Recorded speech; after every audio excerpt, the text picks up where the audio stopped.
ዛሬ ክሮቤል ናሂን እደበድባለሁ በማለት እንግዲህ ዛቻውን አሹ ላይ አሳይቷል።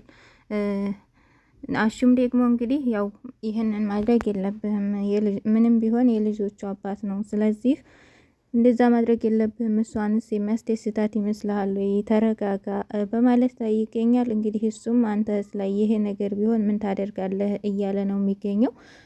ያው ቤተሰብ መካከል እንደዚህ አይነት ሲፈጠር ሁሉንም ችግር ላይ ነው የሚወርቀው። እንግዲህ በጣም ተናዷል። ክሮቤልም አስደበድበዋለሁ በጓደኞቼ እያለ ይገኛል። እንግዲህ አሹም እሱን በመገሰጽ ላይ ይገኛል። ብዙ ጊዜ ያው እንግዲህ ባለትዳር ሲጋጩ ቤተሰብም አብሮ ችግር ላይ ነው የሚወርቀውና ናሂ ጥሩ ነገር አላደረገም። ባለትዳር ነው፣ የልጆች አባት ነው። ስለዚህ በሚስቱ ላይ እንደዚህ አይነት አጸያፊ ነገር ማድረግ አልነበረበትም። እንግዲህ ወደፊት ያለውን ደግሞ አናውቅም ምን እንደሚፈጠር። እንግዲህ ናሂ እስካሁን ድረስ የተብራራና እንደዚህ ነው የሚል አሳማኙ ምክንያቱንም ስላላቀረበ እንግዲህ ሁላቸውም ተራርቀው ይገኛሉ።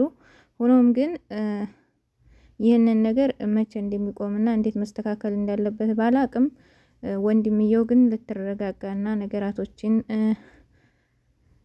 በትክክለኛው መንገድ መፍታት ነው እንጂ መደብደብ መፍትሄ ሊሆን ስለማይችል ችግር ውስጥ ራስን ማስገባት የለብም። ጓደኛውም እንደዛው እያለው ነበረ፣ ችግር ውስጥ ትገባለህ፣ እሱን ደብድበህ እንዴት ነው በሰላም መኖር የምትችለው የሚል ምላሽ ነበር እየሰጠ የነበረው። ሆኖም ግን እንደዛ መሆን የለበትም። በእርግጥ ወንድም ነው፣ እህቱ ስትበደል ጥቃት መመለስ አለበት ወንድም እስከሆነ ድረስ። ወንድም ለመቼ ነው? ሆኖም ግን ይሄ የቤተሰብ ጉዳይ ስለሆነ ነገራቶችን በመደብደብና እሱን የሆነ ነገር በማድረግ ሳይሆን ከሱ መራቅ፣ እነሱ ማራራቅና በርቀት ሰላማቸውን እንዲፈጥሩ ማድረግን የተሻለ ነው እንጂ በትዳር ውስጥ ገብቶ እንግዲህ ድብደባ ማድረግ ጥሩ አይደለም። ልጅ እስከወለዱ ድረስ ርቀው ተራርቀው እነሱ በአንድ ላይ ባይሆኑ ልጆች በመሀል ስላሉ እነሱ ስለሚያገናኟቸው እንደዚህ አይነት ነገር መደረግ የለበትም ባይነኝ። እናንተስ ምን ትላላችሁ? ትንሽ መረጋጋት ይኖራል። ግን የሰራው ስራ ጥሩ ነው እያልኩ አይደለም፣ ጥፋተኛ ነው። እንደዛ ማድረግ አልነበረበትም። የልጆቹ እናት ነች፣ ባለትዳር ነው። ባለትዳር ደግሞ የተከበረ ነው። ስለዚህ ክብሩን ጠብቆ መኖር ነበረበት። ስህተቱ በጣም ትልቅ ስህተት ነው የተሳሳተው። ስህተት ነው ተብሎ እንኳን የማይታለፍ ስህተት ነው የተሳሳተው። ሆኖም ግን ያው የሰው ልጅ አንድ ላይ ይኖራል፣ ይለያያል። ስለዚህ ርቀታቸውን ጠብቀው መኖር ይችላሉ።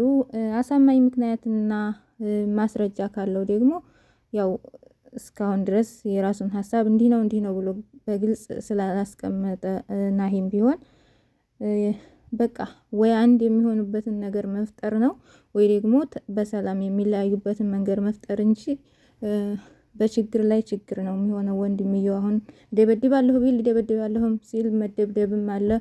ይሄ ነገር ሁለተኛ ችግር ውስጥ ስለሚያስገባቸው ሊረጋጋና ቢያንስ ሰላም እንኳን ባይፈጠር ነገራቶችን በርቀት ሰላም መፍጠር ይቻላልና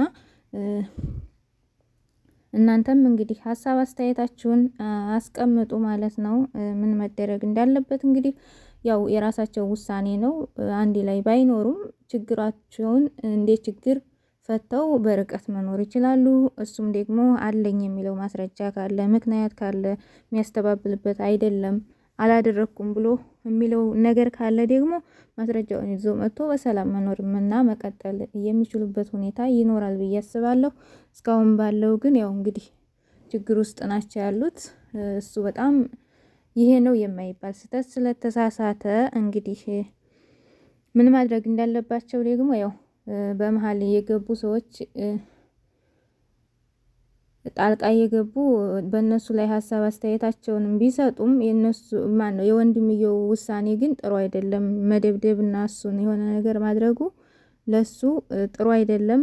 መደብደብም እንዳለ ሆኖ መደብደብ እንዳለ ሆኖ እሱም ሊደበደብ ስለሚችል ይሄ እንደ መፍትሄ ሊሆን አይችልም። ያው እንግዲህ ይሄ ስሜታዊነት አለ። እንደገና የሰራው ስህተት በጣም የሚያናድድ ነው። ይሄ ነው የማይባል እህቱን መከላከል ስላለበት ከእህቱ ጎን መሆን ይችላል። ግን እሱን መደብደብ እንደ መፍትሄ ሊሆን አይችልም። ስሜቱን ተቆጣጥሮ ከእህቱ ጎን አለሁሽ በማለት ሁሌም ከጎኗ ሊቆምላት ይገባል። ነገራቶች እስከሚፈቱ ወይም ደግሞ መስመር እስከሚይዙ ድረስ